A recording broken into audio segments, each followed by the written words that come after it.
Ciao a tutti e bentornati sul mio canale, oppure benvenuti se questo è il primo video che guardate su questo canale.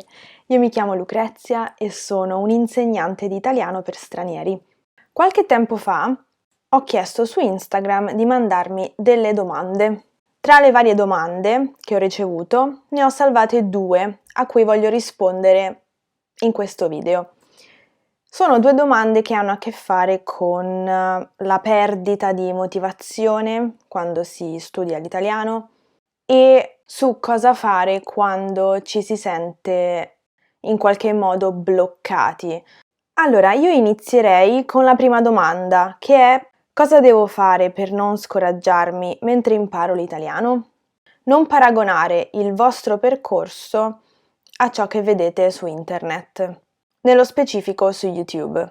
Ho l'impressione di aver detto questa cosa tantissime volte, perdonatemi se la sentite per l'ennesima volta, però potrebbe essere utile per chi non mi ha mai sentito dire questa cosa. Può sembrare effettivamente anche una frase fatta, no? Non paragonare il tuo percorso con quello degli altri. Però in realtà è vera in un certo senso, perché cosa succede su YouTube? Ne ho parlato tantissimo in questo video qui. Sapete tutti che c'è la moda di questi video in cui le persone dicono di aver imparato 25.000 lingue e che le hanno imparate in 10 secondi, no? E questo può essere molto frustrante per qualcuno che si sente bloccato, che non riesce ad andare avanti, però in realtà sono solo dei video che devono essere presi in quanto video che vogliono accumulare milioni di visualizzazioni. Basta, finisce lì. Questo è l'unico scopo di quel video. In realtà non aiuta chi guarda a fare niente. Chi studia veramente una lingua sa che non è una cosa facile. Bisogna impegnarsi, punto. Fine della storia, non c'è nient'altro da aggiungere a questo. Poi su YouTube, nel momento in cui tu guardi un video del genere, sei sommerso da altri video uguali nei consigliati, ma anche sulla homepage. E questo potrebbe darvi l'impressione che tutti stiano facendo quella cosa, quando in realtà non è assolutamente così. Questo dà un'idea errata della realtà. Piuttosto parlate con persone che stanno imparando una lingua straniera e vi accorgerete che il percorso più comune assomiglia al vostro. Un'altra cosa che potete fare per non scoraggiarvi è essere realisti su cosa imparare. Per esempio, quando voi fate il vostro programma, o anche se non fate un programma, non abbiate, come dire, la smania di imparare tutto subito, no? Per esempio, non pensate di poter imparare tutti i tempi verbali che si usano in italiano in un mese, perché è troppo, sono troppi argomenti e non vi date il tempo sufficiente per capire tutti questi argomenti. Siccome voi avete scelto di imparare l'italiano, nessuno ve l'ha imposto e perciò non dovete neanche rendere conto a nessuno dei vostri progressi e delle cose che fate. Potete in qualche modo sfruttare questo fatto e creare un programma di studio molto meno intenso che meglio si adatti alle vostre giornate e alla vostra vita. Perché comunque deve restare una cosa piacevole da fare, non deve diventare un obbligo. È meglio fare poche cose alla volta fatte bene che tutto insieme fatto male. E questa sì che è una frase fatta, però qui ci sta bene. Passiamo ora alla seconda domanda, che è la seguente. Hai qualche consiglio su come imparare l'italiano quando ti senti demotivato o fermo nel percorso? Perché senti che non sta andando da nessuna parte, insomma. Fare una pausa è la cosa migliore, secondo me, in questi casi, perché vi permette di pensare ad altro e poi ritornare all'italiano a mente fresca e con nuovi occhi. Se invece continuate a stare con la mente lì ma vedete che non va da nessuna parte, diventerà sempre peggio. Quindi, secondo me, fare una bella pausa, che può essere una pausa di un giorno, di 2 giorni, di una settimana, di un mese, quello lo decidete voi in base alla vostra situazione. Però credo che ogni tanto prendersi una pausa faccia bene.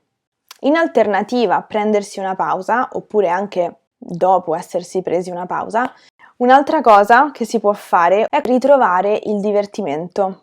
Quindi fare delle attività, degli esercizi che però siano in qualche modo divertenti da fare, cioè fare delle attività che non sembrino degli esercizi. Per esempio, la prima cosa che mi viene in mente è ascoltare la musica e ovviamente possiamo ascoltarla in italiano, però senza la pretesa di capire ogni singola parola, semplicemente ascoltare musica per il solo gusto di ascoltare delle canzoni in italiano, non per analizzarle, non per capirle, semplicemente per il gusto di ascoltare musica. Perché poi nel momento in cui fate queste attività senza delle pretese, arriverà il momento in cui automaticamente vi riverrà voglia di dire aspetta, questa parola cos'è che significava? E rientrerete nel solito giro e quindi ricomincerete a studiare l'italiano. È una cosa che, come dire, avviene ciclicamente, no? Siamo contentissimi, poi non ci va più tanto, poi ritroviamo il divertimento, ritroviamo l'entusiasmo, poi dopo un po' ci ristanchiamo, eccetera. Sono dei momenti che vanno rispettati, secondo me, e quindi semplicemente dobbiamo adattarci a questi momenti. Quando vi sentite demotivati, quando vi sentite fermi, la cosa migliore è prendersi una piccola pausa e ricominciare da delle attività divertenti, da qualcosa che ci piace, a prescindere. Se non sapete dove cercare delle canzoni italiane, nella descrizione del video qui sotto vi lascio il link alla playlist che ho fatto su Spotify, dove troverete tantissime canzoni italiane. Un'altra cosa che a me piace fare sono i cruciverba. E quello potrebbe essere un buon metodo per ritrovare il divertimento per l'italiano, se i cruciverba sono una cosa che vi piace fare. Per l'occasione ho creato dei cruciverba per voi e potete scaricare al link che trovate nella descrizione del video qui sotto in modo assolutamente gratuito. Semplicemente cliccate sul link di WeTransfer e scaricate il PDF e potete utilizzarli per quando vi sentite appunto un po' giù, che non vi va di studiare la grammatica, non vi va di fare i soliti esercizi, avete questi da fare per divertirvi.